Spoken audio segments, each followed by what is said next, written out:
Check natin yung mga isda. Magkano yan? 100 lang sir. 100 lang.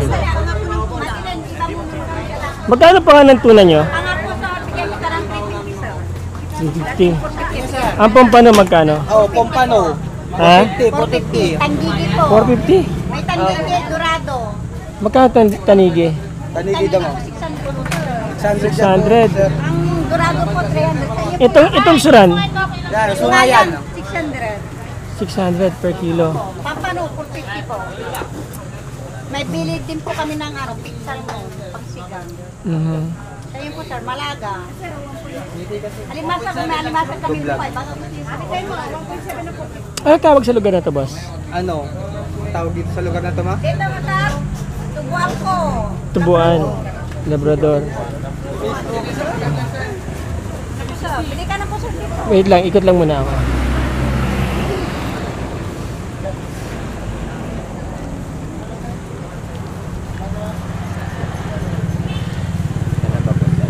Sa limango po. Magkano ano? Ano ba? Magkano ang crabs? Sasabihin ko lang yung price. Dito sa may 750. Kapag sa ito ay maraming. 950. 950. Kanya ang kita dyan. Yung puting pusit, magkano yung ganyan?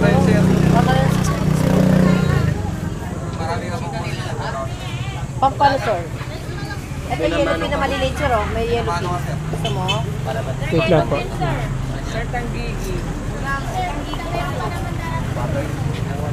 So yun ang presyo nito ng mga isda dito, no? Medyo parang mas mahal siya. Kasi yung pompano nila 450, 380 lang doon. Sa Zambales 380 lang din. Parang halos mas mura pa rin yata yung isda sa Zambales. Nakakatakot na magtanong.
Magandang araw sa inyo mga boss, mga ma'am, mga sir.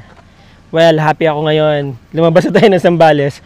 Yung mga naghahanap ng properties dyan dito sa Pangasinan, may na-vlog ako yung Pasurubio. Actually, kahapon yon. Hindi pa ako umuwi, hindi pa ako nagre-report kay Commander. Andito ako sa Alaminos. Nadaanan natin yung isa sa mga viewers po natin na naging potential buyer natin. Si Ma'am Andy at saka si Sir Nov. Yan po yung kanilang page kapag naghahanap kayo ng sasakyan dito sa Alaminos o maski sa ibang lugar may binebenta kayong sasakyan. Gusto nyo bumili ng quality second hand cars. Yan ang page na hanapin nyo. Punta lang po kayo dyan. Now, may binebenta silang property, same owner, sila ma'am at sir. Dito po sa Alaminos, Pangasinan, Villa del Sol, Costa del Sol subdivision. Alam niyo kung bakit Costa? Palagay ko kasi nasa coastal area. Nandyan po kasi yung 100 Island. Nandito yung poblasyon. Actually, part pa rin to ng poblasyon ng Alaminos. Nandyan po yung poblasyon about less than kilometer away from here. Nandyan po yung Central Business District ng Alaminos. Kaya Ang maganda po sa subdivision na to, sa property nila dito, province vibe, and yet, andudoon ka sa poblasyon ng isang bayan.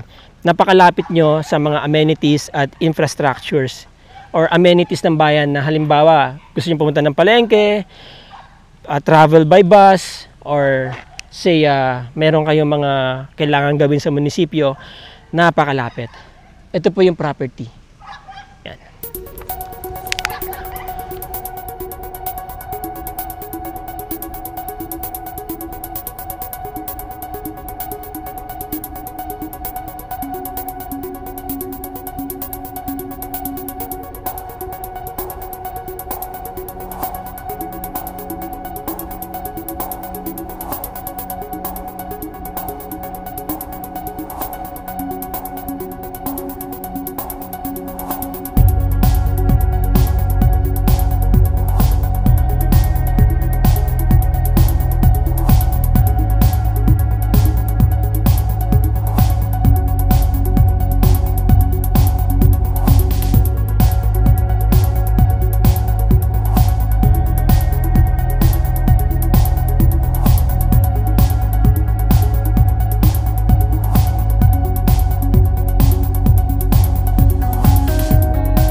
Okay. Ang property po, mga boss, mga ma'am, mga sir, is 15 by 15. Kita nyo naman, nakabakod na. Maganda ang size na yan, 225 square meters. Para sa mga nagsisimula na small family, let's say, or maski seryosong pamilya na pwede na kayo magpatayo dyan ng mga 150 square meter na bahay. And yet, meron pa kayong enough space kung maglalagay kayo ng pocket garden. 'Di ba? Cemented road, all the way, malapit lang po kayo sa gate. Kompleto na po yan, meron na linya ng kuryente. Fiber internet service providers, meron na yan. Develop na ang subdivision, po. Binibenta po ito ng mababa sa current market value sa subdivision na to. Let's say, itong katabi, nasa 13 na daw yan or 14K, 14,000 pataas. But this one, 9,500 per square meter lang, mga boss, mga ma'am, mga sir. Titulado na po yan. Ready for transfer na yan. May papaya pa kayo sa harap. Ayan, diba? Alright? Nakita niyo yung sa drone shots natin, ano po? Magaganda yung mga bahay dito Maganda ang community, no? Ang ganda ng vibes. Ayan, no? Sold out na po ang subdivision. Okay? So, wala na po kayo makikitang ganyan ng presyo dito. Kaya, yung mga interesado po dyan, baka maunahan pa kayo. Tawagin nyo na kaagad ako. Text nyo ako, PM nyo ako. Nandyan po ang aking number. Kayo mismo ang kakausap sa may-ari.